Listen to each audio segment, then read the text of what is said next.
I never planned to fall for her. She was just another stranger with a quiet smile, until her eyes met mine, and suddenly, nothing about my life felt simple anymore. I met her on a gray, rain-soaked afternoon, the kind of day that smells like wet earth and nostalgia. The library was quiet, wrapped in that soft hush that only rain can bring.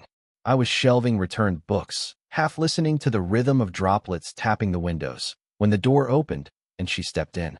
She wasn't the kind of woman who demanded attention, but she had the kind of presence that rearranged the silence around her. A long beige coat clung to her shoulders, her hair damp at the ends, and when she shook off her umbrella, the faint scent of rain and jasmine seemed to follow. She didn't rush. Every movement was unhurried, as if she knew time would wait for her.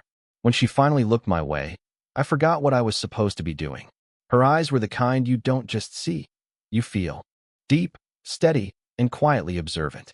They held something unspoken, like they had seen too much of the world but still chose to look gently at it.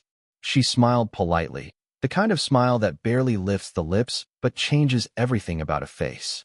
"Excuse me," she said softly. Her voice was low, even, with a warmth that felt familiar somehow. "Could you help me find a book?" I remember nodding too quickly, trying to sound casual. "Of course. Which one?" She hesitated for a second, glancing at the shelves as if searching for words as much as titles. "It's called Letters to a Young Poet." Something about that choice, quiet, introspective, a little lonely, felt exactly right for her. I led her through the aisles, conscious of every footstep, every breath in the still air. When I handed her the book, our fingers brushed, just for a second, just enough to make me forget how to speak. She thanked me with that same soft smile and tucked the book under her arm. But before she turned away, she held my gaze again, and for a heartbeat, I swear the world went silent. It wasn't attraction, not yet. It was curiosity, the kind that sneaks up on you and stays. Something in her eyes had questions, or maybe answers, I didn't know which. She found a seat near the tall window, right where the light from the gray sky spilled across the floor. From where I stood, I could see her reading, calm, composed, her fingers tracing the page like it was something sacred. I told myself to stop looking, but I didn't, because there was something about her, the way she carried solitude like it was a quiet kind of grace, that made me wonder who she was and what stories lived behind those eyes. That was the first time I saw her. And even then, before I knew her name or her past, I think a part of me already knew. She was the kind of woman you don't just meet. You remember, after that first afternoon, I thought I wouldn't see her again.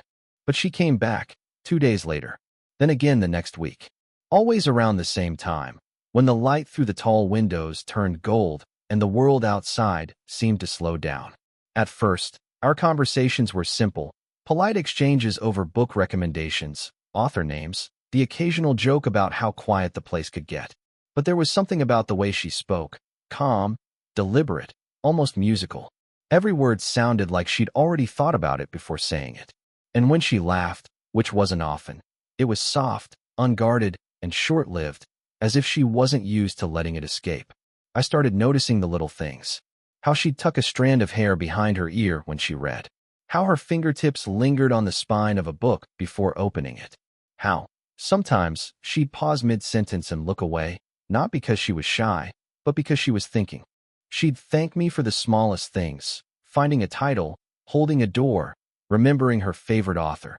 And every time she said it, it felt genuine, like she truly saw me. She always thanked me like she meant it, I'd later think to myself. And somehow, that mattered more than I wanted to admit. There was one afternoon I still remember vividly. The library was nearly empty. The air outside smelled of rain again, and the dim light through the windows made the whole room feel softer. She was standing by the poetry shelf, tracing her fingers along the covers. I walked up behind her quietly, not wanting to startle her. "Looking for something specific?" I asked. She turned, smiling faintly. "Not really. Just something that feels right today." "I don't know why," but I said, "Then maybe it's not a book you're looking for." Her smile faltered for half a second, not offended, just surprised, like she hadn't expected someone to say that. Then she looked down, shaking her head slightly. "You sound older than you are." I wanted to tell her that she made me feel older, steadier, every time she spoke. But instead, I just smiled. "Maybe I just read too much," I said. She chuckled softly. Or maybe you listened too closely. Our eyes met again, and for a moment, there was nothing else. Just the faint sound of rain tapping the glass, and her standing inches away, her perfume, faint vanilla and jasmine, lingering between us. I think that was the first time I realized I was in trouble, because nothing about her felt casual anymore. Every word, every glance, every thank you felt like something deeper, something I wasn't ready to name yet. That night, I couldn't stop thinking about how she said my name. Quiet, almost careful, like she didn't want to disturb the air around it. And I knew then that whatever this was, it had already started. It happened gradually. The kind of closeness that doesn't announce itself, just quietly builds until you realize it's already there. She started lingering after our usual conversations, letting the silence stretch longer between us, as if neither of us wanted to end it. We'd sit by the window during slow afternoons, the lights spilling across the wooden tables, and she'd talk, not about herself at first, but about books, about the places she used to travel, the paintings she loved. Her words painted entire worlds: cafes in Florence, markets in Istanbul, the scent of sea salt, and old pages in her favorite bookstore abroad. And then one day, in the middle of a story about her trip to Italy, she went quiet. Her gaze softened, far away. "I used to paint," she said, almost like she was confessing. Not professionally, just for myself. I asked what happened, and she smiled. That small, heavy kind of smile that says too much. "Life," she said simply. Somewhere between being a wife, a mother, and a woman, I stopped knowing which one I was painting for. Her honesty caught me off guard. There was no self-pity in her tone, just calm acceptance, as if she'd made peace with something years ago. And maybe that's what drew me in. The way she didn't hide her scars. She just carried them with quiet dignity, like a story she'd stopped trying to edit. After that, our talks changed. She'd tell me about her son, how he'd moved abroad, how proud she was, how strange it felt to have a home that stayed clean because no one was around to mess it up. Sometimes she'd stop mid-sentence and laugh at herself. "I sound like a woman out of a sad novel," she'd say. But I never found her sad. If anything, she felt real. There was one moment I'll never forget. She was flipping through an art book, tracing her fingers along a painting of a woman standing alone by the sea. "She looks peaceful," I said. "No," she replied softly. "She looks like she's waiting for someone who isn't coming back." When she looked at me after saying that, I knew she wasn't talking about the painting. I wanted to reach out, to touch her hand, to tell her that someone was there, listening. But I didn't. I just watched her, the way the afternoon light touched her hair, the quiet steadiness in her breathing. Something inside me shifted that day. It wasn't admiration anymore. It wasn't even attraction, not exactly. It was something deeper, a recognition. Like finding a reflection of your own loneliness in someone else's eyes. And though neither of us said it, I think we both knew. Whatever this was, it was becoming harder to ignore. It was a Tuesday evening, the kind of day that feels longer than it should. The rain had started early, soft at first, then steady, wrapping the world outside in a gray curtain of sound. Most people had already left the library, but she stayed behind. She said she didn't mind the rain. I said I didn't either. We were both pretending. I was shelving books near the poetry section when she joined me, carrying a small stack in her arms. "Let me help," she offered. I almost told her it wasn't necessary, but I didn't. Something about the way she said it made me want her there. The air felt heavier than usual. The hum of the ceiling lights, the rain against the glass. Even our footsteps seemed to echo softer. There was no rush, no noise, just two people moving quietly in a world made small by the rain.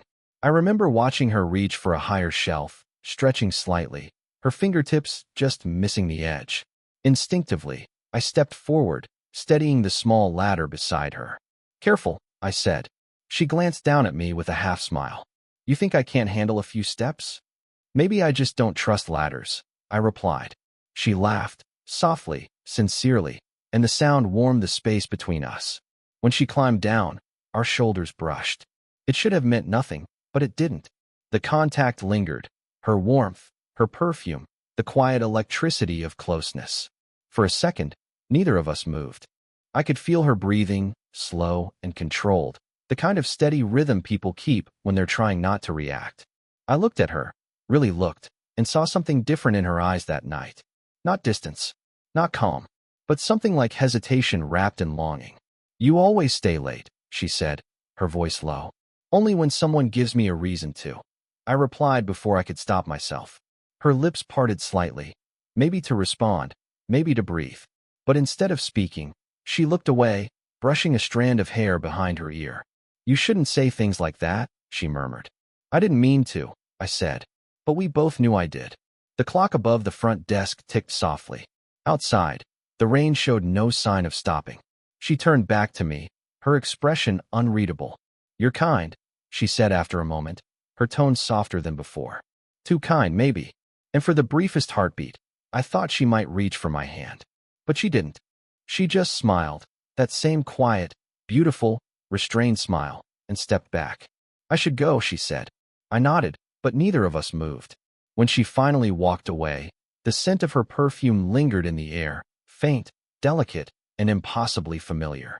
That night, long after I locked up and walked home through the rain, I couldn't stop replaying that moment. The brush of her shoulder, the silence we both refused to break. It wasn't love yet, but it was no longer just friendship either. Something had shifted, and neither of us could undo it now. The first time, I told myself she was busy. The second, that maybe the rain kept her away. But by the third week, I stopped pretending I wasn't waiting for her. I'd find myself glancing at the door every time it opened, hoping it was her. That familiar silhouette, that calm smile, those eyes that seemed to quiet every noise in my head. But she didn't appear. When she finally did, it was on a clear afternoon, sunlight spilling through the tall windows, dust floating like gold in the air. She looked the same, yet not. Composed, but distant, as if she'd rehearsed whatever she was about to say. "Hey," I said, trying to sound casual. "It's been a while." She smiled, polite, measured. "I know. I've been busy." Something in the way she said it made my chest tighten. We talked for a few minutes, small things, surface things. But there was a stiffness between us now, a space that hadn't been there before. And then she sighed, that soft, steady sound that always came before she said something important.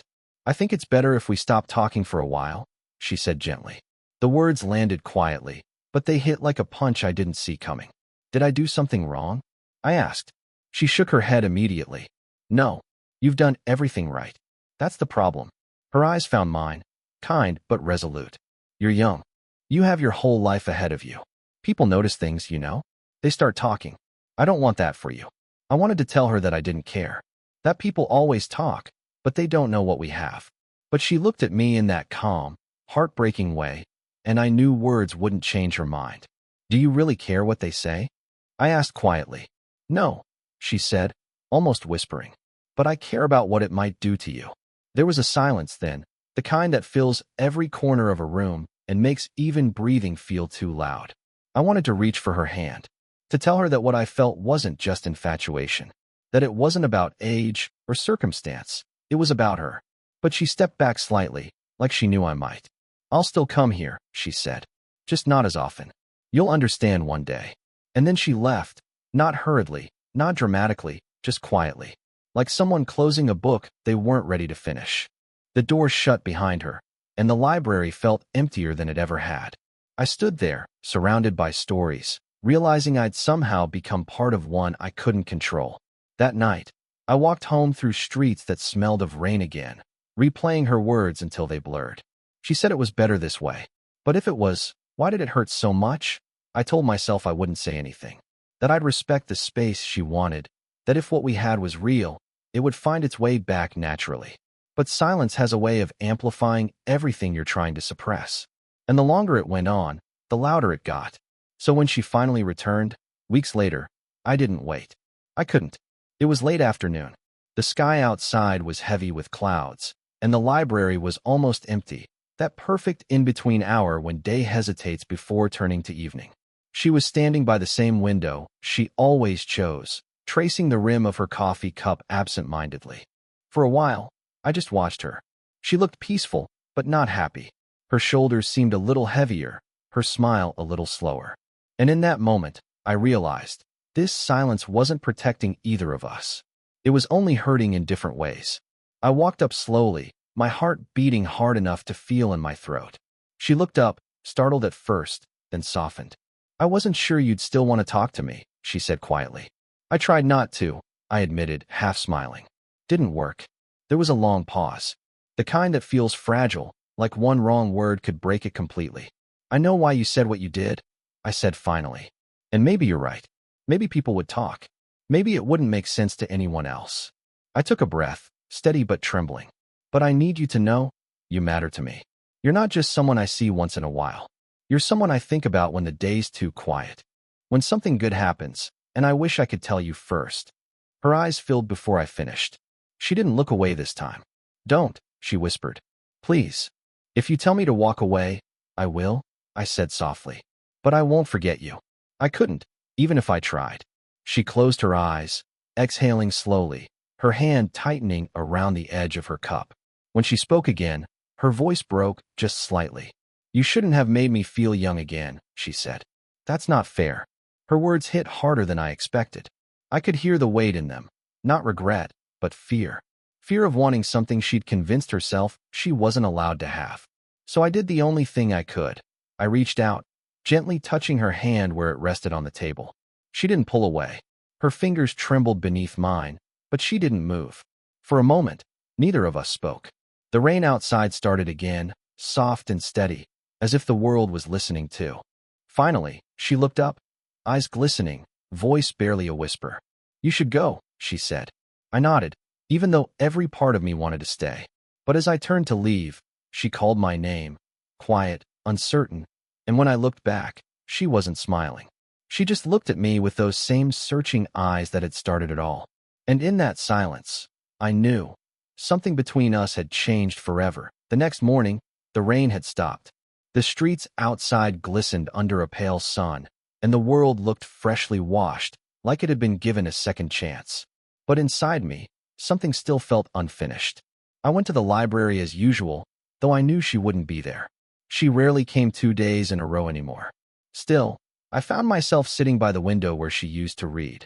The same chair, the same soft patch of light. Her absence filled the space as completely as her presence once had. I don't know how long I sat there before I heard the door open. And there she was. She wasn't dressed up, a simple cardigan, her hair loosely tied back. But when she saw me, she froze for a heartbeat. Then she smiled, the kind of smile that carries both warmth and sorrow. I thought you wouldn't come back, I said. I thought I shouldn't, she replied. But staying away didn't make it easier. We both laughed softly, the way people do when they've already cried in private. She sat across from me, and for a moment, neither of us spoke. The sunlight caught the edges of her face, and I noticed fine lines near her eyes, marks of years lived, of stories carried. But they didn't make her look older. They made her real. I've been thinking about what you said, she began. About not being able to forget. Her gaze drifted toward the window, the sky reflected in her eyes. You were right. I haven't either. I tried to convince myself it was just attention, or comfort, or loneliness. But it isn't that simple, is it? I shook my head. It never is. For a long moment, we just looked at each other, two people standing on opposite sides of what could have been. No music, no dramatic words. Just quiet truth. I can't promise you a future, she said softly. And I can't give you what you deserve. But please believe me when I say, this meant something. You meant something. I nodded, my throat tight. That's enough. And it was. She reached across the table and took my hand, gently, like she was afraid the moment might shatter. Her fingers were warm, steady, deliberate. I held her hand back, not to ask for more, but to say everything we couldn't fit into words. We sat like that, silent but understood. When she finally stood, she didn't let go immediately. Her thumb brushed the back of my hand, a small, lingering gesture that felt like both a thank you and a goodbye. At the door, she turned once more. Maybe some feelings are meant to change us, she said, not claim us. Then she left, not with sadness, but with grace. And I sat there, staring at the empty chair, realizing that love isn't always about staying. Sometimes it's about seeing someone so completely that they stay with you, even when they're gone. Her eyes had started it. Her silence finished it. And somewhere between the two, I found the version of myself she made me believe I could be.